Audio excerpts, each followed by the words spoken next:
from New York. Ebro in the morning on Hot 97. Rosenberg, is it Fox Sports? It was Colin Cowherd's show. Colin Cowherd show. Yeah. He has a co-host. Her name is Christine Leahy. She's been there for some time, several years. She's had some issues, like many of us had, with LaVar Ball. That's right. Mm-hmm. Play the audio, Shawnee, of her and LaVar Ball going back and forth. Have you sold any shoes yet? Yeah, I sold a good amount to me. How many? Stay in your lane. Anyways, I'm just curious. I don't even worry about her over there. Every time she scares me to death. Kind of disrespectful. She says she's like now. I'm just trying. Leave me alone. So she's a reporter. Her job is to probe. She can report to whoever she wants behind her. I'm talking to you, Colin. Well, what is your problem with me? Hey, my problem is you are a hater. Why I would never wear a big baller shirt. With all due respect, you're a great reporter, just not reporting on me. I didn't say it was offensive. Yeah. I just said, if you want to, work with Nike, Adidas, and Under Armour to maybe have something that appeals to women. I'm not friends with her. I don't even see that. I don't even see it. I don't want to talk about all that. Next. Well, so that's how it started yesterday. Even though before this, and them being in the same room, LaVar Ball and this Christine Leahy, she had said that it appeared that Lonzo Ball was afraid of his father, and only had like 5 words. Yeah, play that second piece. You're going to have women who like your brand. Yeah, if you have a women's company. They wouldn't want to work with you anyway because you don't respect women. So she's after you today. Oh, I don't respect women, but I'm the one that's married. I'm good. Well, she can say what she wants.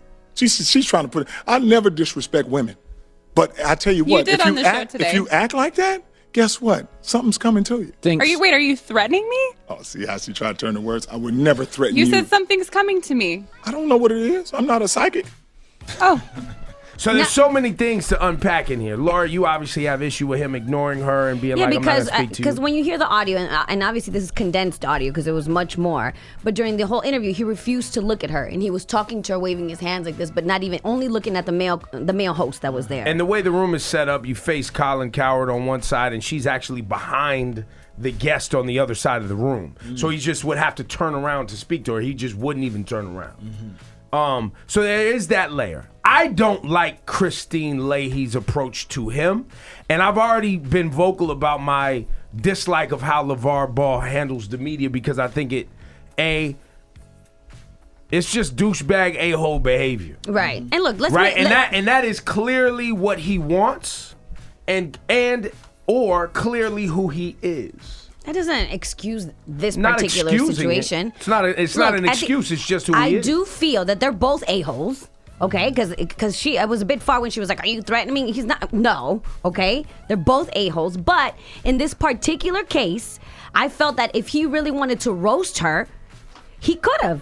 He could have had a really, he could have argued with her the right way. You came on that show. I think that's a lose-lose. Yep. Nah. You guys said that yesterday. I totally disagree. You can't come on that show. Listen, I don't think he can argue with if she was a man. He can't. No, he cannot If she was a man, he wouldn't have treated her that way. But that's all we're talking about is him. But then maybe you're not in this position to be doing an interview every day. If you can't get on the radio and have it was like how I felt about Charles Barkley a couple weeks ago, getting mad that people misinterpreted his terrible use of the English language.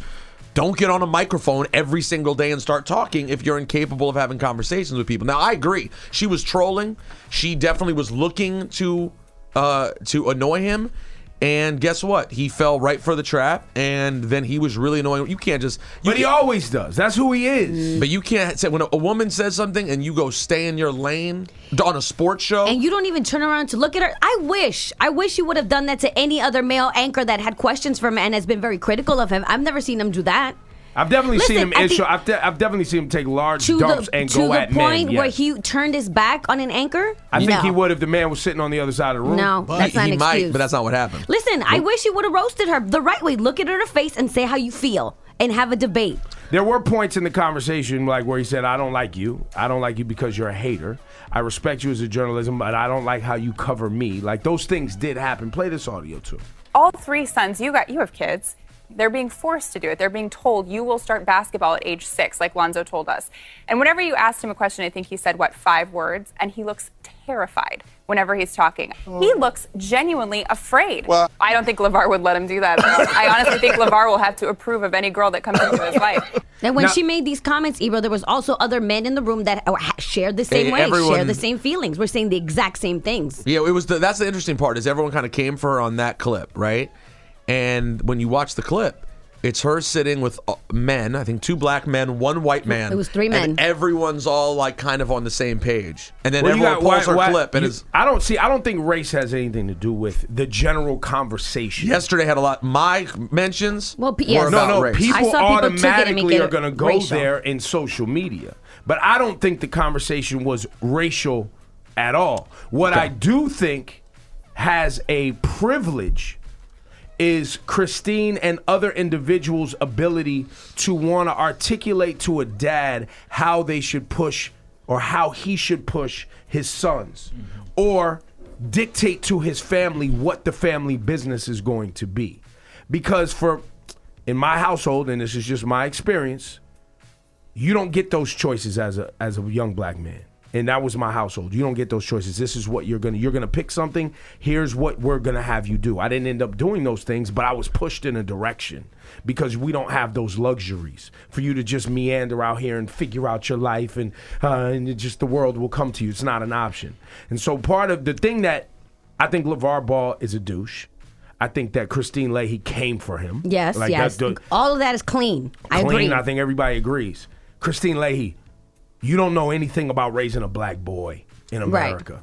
Don't ever speak to a father who has a 6'6" son that he has to figure out what he's gonna do to make a living. Like, in her defense, though, she didn't say, "Here's what you need to do." She just said, "I think he's terrified of his dad." Well, and these are comments that have been said by other people also. And people have all been saying that. And LaVar Ball is very vocal. And he wants attention. So when you make that the main topic of a debate, she's not allowed to chime in. Yeah, people have come for his kids, saying, "Yo." People have been saying he's like a crazy stage dad who forces his kids to do things and then doesn't let them talk and then sits here. Listen, his son, a lot of people Lonzo's on the verge of becoming a multimillionaire, right. And his dad, as much as he cares for his kids, and I truly believe he cares, he's putting himself first right now. I'm sorry. This is not about Lonzo. If it was about Lonzo, you don't need to do anything except let this draft happen because he's about to be a multi-millionaire. I don't disagree with that. And at that point, you can do whatever you want with his branding. I don't disagree with that. But right now, you're messing with his business. He wasn't in the room with people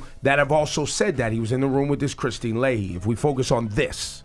He was in the room. To Laura's point, she did not make a criticism of him that is different than many people in sports have made. Right. No, she didn't. But he was in the room with her. Sure.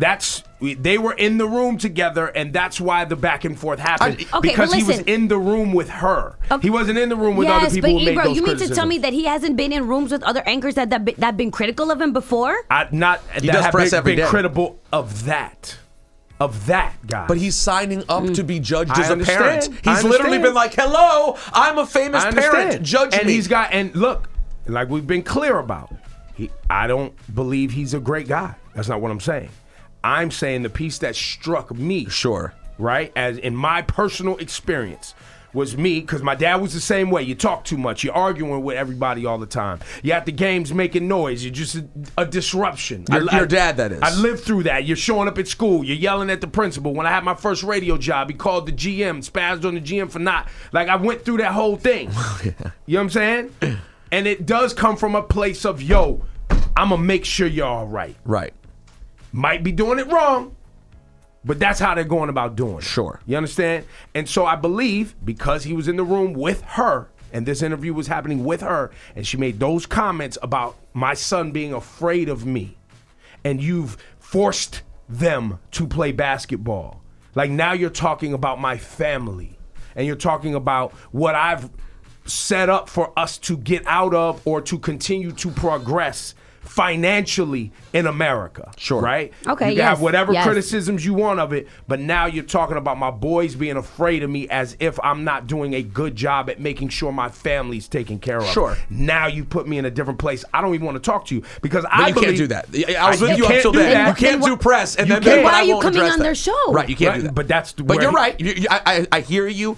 Totally reasonable why that would upset you more than the average He comment. handled it bad, but I don't think he's good at this. He's not tactful. But it's not an excuse though, because see, I'm with you. Guys. All of that is clean. I agree with you. And listen, like I said, I'm not sitting here that what's her name? Christine Lane. Christine. I'm not saying she's right. No. But the way he handled that situation was very disrespectful. Was bad. And I feel that if she was a man, he wouldn't have done that. And here's the one part, Ebro, that's interesting. And this is why we talked over text last night about how much there is to unpack with this silly story. But I there's a lot wish he to would have it. roasted her. But Laura, to your point, and my wife working in sports specifically, the same way you're saying she can't identify at all with the experience of being a black parent trying to raise a black boy. Right. I get that.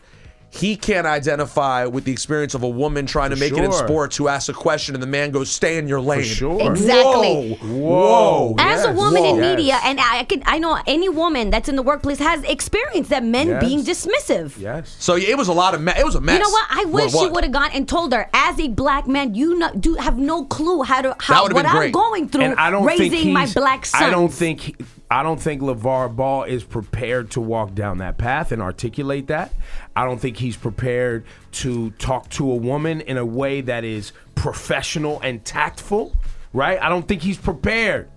He talks, every time I see him talk, he's talking like it's a spades game or a domino game. Like, that's all I hear.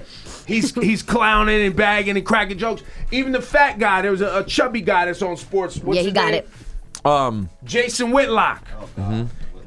Hit the Jason Whitlock audio. And going back to Whitlock, I don't think he can comment on anything but snacks.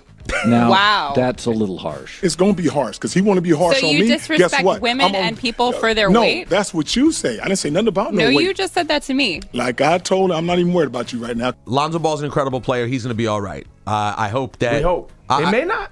I think he's a good enough player that this will eventually, whatever happens with this, it'll probably be fine. This guy who is this desperate to have a microphone in front of him yesterday was just the closest he's gotten to walking himself off a cliff. And you could hear it right there. If you get his goat, if you say one thing about him that makes his ego feel questioned, he will go to fat jokes. He will go to stay in your lane. That's you are one not exactly like you're playing around with your friends, bro. You're doing interviews every day. You have to be very prepared for that. And I think he's so enjoying the limelight and thinking it's going to lead to his brand blowing up. Apparently it did. Ebro copped the Lonzos today. Caught those Lonzo balls. Pause. Which he's not going to wear. But I just think he needs to be mindful because you get up there every day trying to talk and you're not that prepared for real conversation. And that's not good. It's not good. Yeah, and the media keeps giving a microphone, like ESPN. It's where I work. gold. No, but gold, it's sad man. though. We need to stop. ESPN needs to stop. Why? Because you have people who are actually professionals who are really good at talking too. This guy's getting more mic time than anyone right now. Because Any he's day you probably want to getting talk, more clicks. Everybody wants I get to it, see but this. bro. I'm just saying you're right. And but there's that's a piece of me that some knows, integrity, please. There's a piece of me that Right. wants to believe that at 48 years old, that's how old LaVar Ball is according to Wikipedia. There's a piece of me that wants to believe he knows the value of this clickbait troll thing he's doing. But that's the part my wife was saying, because my wife is a woman in sports, and she was on LaVar Ball's side of this and thought he was being unfair. And she was telling me, she was like, we also live in a culture that has done nothing but sort of degrade the black father. Like we always say, where's the father? Where's the father? And we blame all the issues of the black community on the black father. And here you have this father who has done nothing but be there for his kids to a fault. I mean, literally, relentlessly. And now you have some white lady basically being like, I don't like you as a parent. That's loaded. That's what struck a chord with me. That strikes a chord, and I totally get why that strikes a chord. But let's remember, no one, I think, is coming for him as what a parent he was. They're coming for him as the egomaniac he appears to be right now. I think it's all in there, though. But I guess you're right. It's obviously all tied up. It's all in there. Because that is a part of the game, right?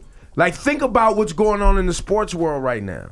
right? Just being a regular player or just being a player coming out of college, a lot of people have done that. How are you going to make a mark? How are we going to make a mark for our family? What are we going to do? What is more than just basketball? What is your thing, Lonzo? How are we going to flip this, right? People don't really come for Kris Jenner.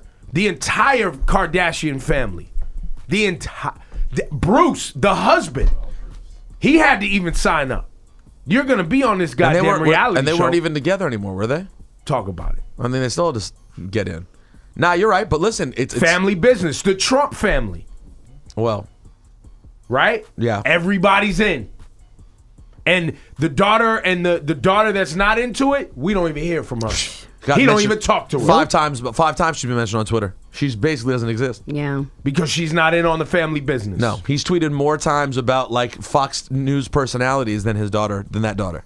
It's quiet for her. But my point being is they don't get that same thing. Here we have, and Trump's, I mean, he gets a lot of ridicule, but they are also egomaniacs. Right. And they are also parents that are driving But their kids towards them. what if Kris Jenner was on TV every day yelling, being like, let me tell you something about the Kardashian brand. Right. Like, then it might be, she'd probably get more criticism. It's how he's going about it that gets the criticism. It's loud and brash.